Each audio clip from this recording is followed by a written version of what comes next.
شہر حیدرآباد کے لیے بہت خوشی کا موقع ہے کہ آل انڈیا مسلم پرسنل لا بورڈ کی طرف سے وقف قانون کے خلاف ایک بہت بڑا احتجاجی اجلاس دارالسلام میں منعقد ہو رہا ہے کل بروز ہفتہ 19 اپریل کو، اور یہ تحریک پورے ملک میں چل رہی ہے اور آل انڈیا مسلم پرسنل لا بورڈ اس موومنٹ کو لیڈ کر رہا ہے۔ بڑی اچھی بات یہ ہے کہ پہلی مرتبہ یہ محسوس کیا گیا کہ کسی مسلم ایشو پر تمام اپوزیشن پارٹیز متحد ہوئی اور پارلیمنٹ میں 232 ووٹ اس کے خلاف پڑے۔ بی جے پی کو بالکل اس کی امید نہیں تھی کہ اتنے زیادہ ووٹ اس کے خلاف پڑیں گے، اور اب تک جتنے ایشوز 2014 سے 24 اور 25 تک آئے، ان سب میں سب سے پہلی مرتبہ یہ یونٹی پائی گئی تمام اپوزیشن پارٹیز میں۔ تو یہ ایک بہت خوشائند اقدام ہے، اور اس کے پیچھے آل انڈیا مسلم پرسنل لا بورڈ کی لیڈرشپ، ان کا وزڈم، ان کا اسٹرگل وہ ہے جس نے یہ موقف اختیار کیا۔ دوسری بات یہ ہے کہ ابھی ہم ایک تحریک کا آغاز کر رہے ہیں۔ کل کا اجلاس ہمارے موومنٹ کا اختتام نہیں ہے، یہ کوئی ایک فائنل ڈے نہیں ہے، بلکہ یہاں سے ایک نئے موومنٹ کا آغاز ہو رہا ہے، اور وہ آغاز انشاءاللہ بہت لمبے دور تک چلے گا، اور ہم سب کو مل کر اس میں اپنی ساجھیداری اور حصہ داری ادا کرنی ہے۔ اب یہاں میں 2-3 باتیں آپ سے عرض کرنا چاہ رہا ہوں۔ سب سے پہلی چیز یہ ہے کہ کل 19 تاریخ کو دارالسلام میں ایک بہت بڑا اجلاس عام منعقد کیا جا رہا ہے، اور اس میں تمام مسلک و مشرب کے تمام جماعتوں کے ذمہ داران شریک ہو رہے ہیں، بغیر کسی اختلاف کے سب اس میں آ رہے ہیں۔ اس کے علاوہ جو باہر سے لوگ آنے والے ہیں، ان میں YSRCP کے ایک MP آئیں گے، اسی طریقے سے تمل ناڈ سے جو محمد عبداللہ صاحب ہیں، وہاں کے رکن پارلیمنٹ، وہ آئیں گے، اور اس کے علاوہ حضرت مولانا خالد سیف اللہ رحمانی صاحب صدر آل انڈیا مسلم پرسنل لا بورڈ اس کی صدارت کریں گے۔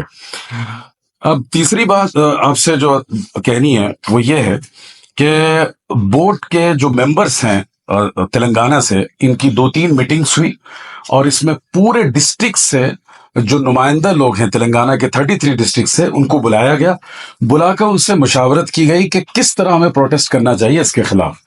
ان کے سارے سجیشنز لے کر یہ ایک ممبر اس کا پورا ایک ایکشن پلان بنایا گیا۔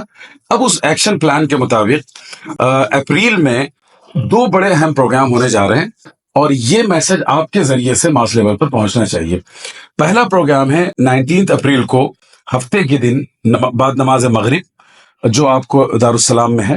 اس کے بعد دوسرا پروگرام ہے 30 اپریل کو رات میں 9 بجے۔ اس کا عنوان ہے بتی گل پروٹیسٹ، یعنی 10 منٹ کے لیے تمام لوگ اپنے گھر کی روشنی بند کریں گے۔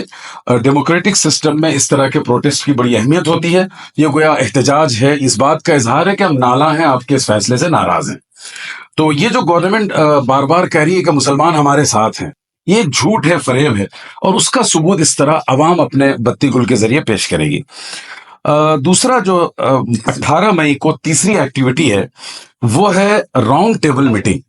اصل میں ہمارے ساتھ پرابلم یہ ہو رہی ہے کہ جو سیکولر فورسز ہیں، ان کے ذہن میں جو مسکنسیپشنز ہیں، غلط فہمیاں ہیں، ان کو دور کرنا بہت ضروری ہے۔ تو لائرز ہیں، ڈاکٹرز ہیں، پروفیشنلز ہیں، تو ان کے ساتھ پورے اسٹیٹ میں راؤنڈ ٹیبل میٹنگ ہوگی۔ فیتھ لیڈرز کو بھی بلایا جائے گا۔ پہلی اس کی میٹنگ حیدرآباد میں ہوگی، اور اس کے بعد تمام ڈسٹرکٹس میں یہ میٹنگ انشاءاللہ منعقد کی جائے گی۔ اور میں یہ سمجھتا ہوں کہ آپ جیسے ملت کا ضمیر رکھنے والے، درد اور غم رکھنے والے سوشل میڈیا پلیٹ فارم کے جو انفلوئنسرز ہیں، وہ اس میں سب سے بڑا کردار ادا کریں گے۔ اگر آپ ایکٹیو ہیں تو سماج تک میسج پہنچے گا، سماج میں اویئرنیس پیدا ہوگا، اور پھر وہاں سے وہ چیز انشاءاللہ پورے ملک پر اس کا اثر محسوس کیا جائے گا۔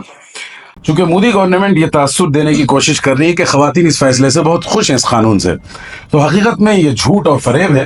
اس کے حوالے سے خواتین کی ایک بڑی پبلک میٹنگ 22 مئی 2025 بروز جمعرات کو ہے، عیدگاہ بلالی ہاکی پلے گراؤنڈ پر، ماسٹ ٹینک پر یہ منعقد ہوگا۔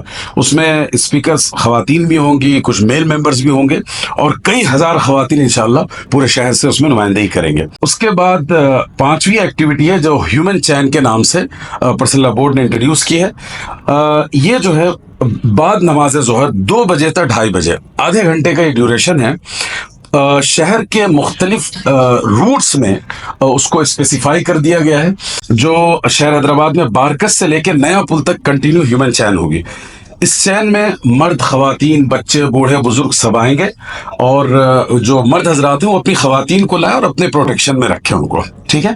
اور اسی طریقے سے اس میں دائرے میر مومن سے بس اسٹینڈ تک، دبیر پورہ دروازے سے جیل تک، آصف نگر سے ٹولی چوکی تک، اور بورا بنڈا میں کسی ایک مقام پر، اور مزید 5-6 مقامات ایسے جس میں ہیومن چین کا اہتمام کیا جائے گا۔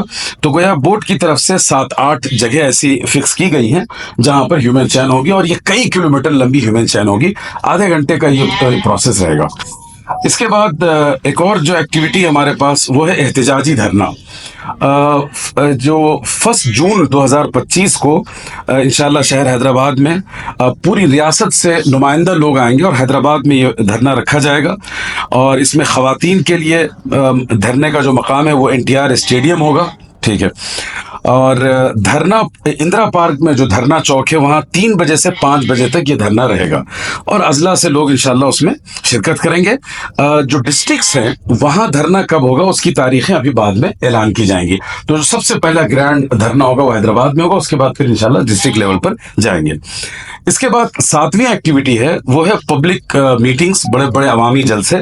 تو حیدرآباد میں تو یہ ہوں گے ہی، اس کے علاوہ ہر ڈسٹرکٹ میں بورڈ کے ممبرس کی نمائندگی رہے گی، اس میں وہاں کے مقامی لوگوں کی نمائندگی رہے گی، اور ان کے ساتھ خاص تاریخیں متعین کر کے پورے اسٹیٹ میں انشاءاللہ اس طرح کے عوامی جلسے ہوں گے۔ اس میں خاص طور پر محبوب نگر ہے، کھمم، ورنگل، ظہیر آباد، نظام آباد، نرمل، عادل آباد، جگتیال، کاماریڈی، یہ تمام جگہیں ہیں جہاں پر منعقد ہوں گے۔ اس میں خواتین کے پروگرامز بھی مستقل ہیں اور مرد حضرات کے بھی مستقل۔ یہ جو میں نے اضلاع کا نام لی یہ خواتین کے لیے